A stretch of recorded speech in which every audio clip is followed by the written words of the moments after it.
ahead and look straight ahead.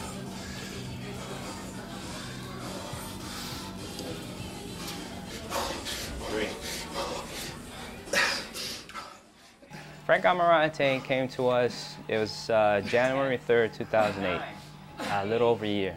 And his brother had purchased sessions for him because he had medical conditions from A to Z.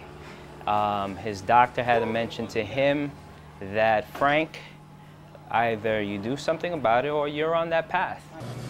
3, 4, keep that chin up. 5, 6, 7. My first day actually is January 3rd, 2008. It was a gift from my mom and my brother. They were really concerned about my health. I was weighing 341. I had high blood pressure. My knees are killing me. I couldn't even go up my mom's stairs. She lives on the 4th floor, and I was huffing and puffing by the time I got up.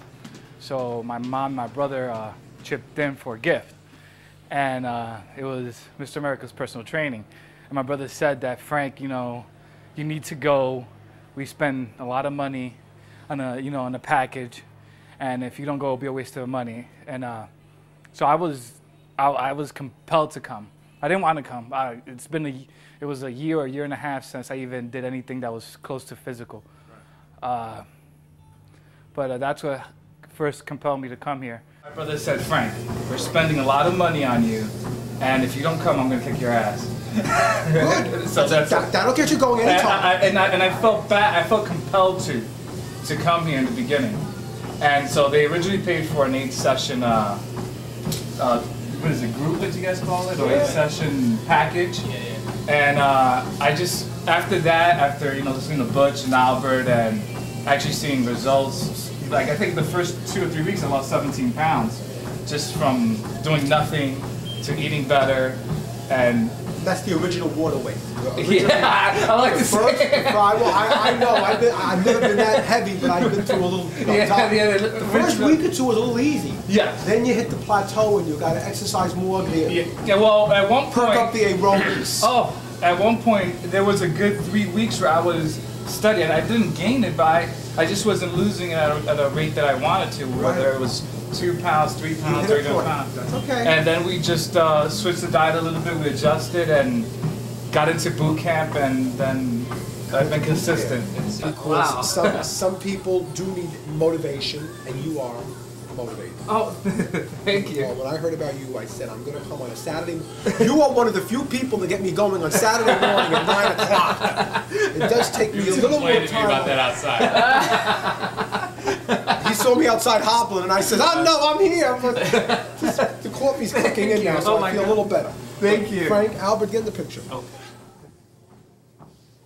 When I first came here, it was because my mom and my brother got me this gift certificate, and they did it because they care enough about me, they love me enough to see me healthy.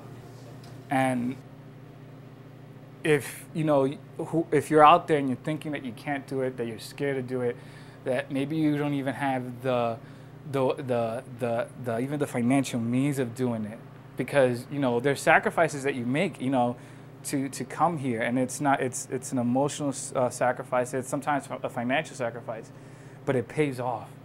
It pays off if you're just consistent, because things in my life have changed. It hasn't. It's just. I wish I could sit here and say they have changed a little bit. It's not just the 100 pounds. It's the way I see my life in general. I know that whatever I focus on now, I could accomplish. I really do. It's like a cliche that you're like, oh well, if you do this, you think it.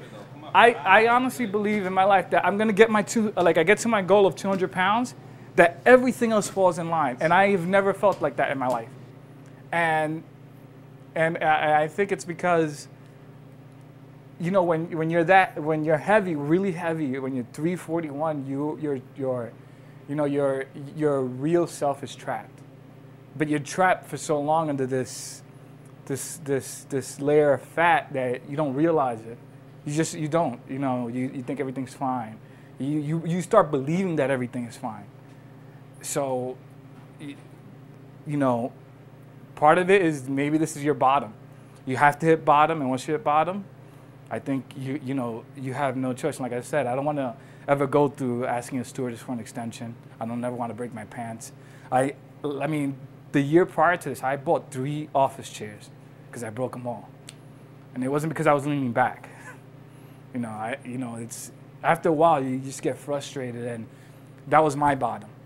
So if you haven't hit bottom, please don't hit bottom. It's not a good feeling.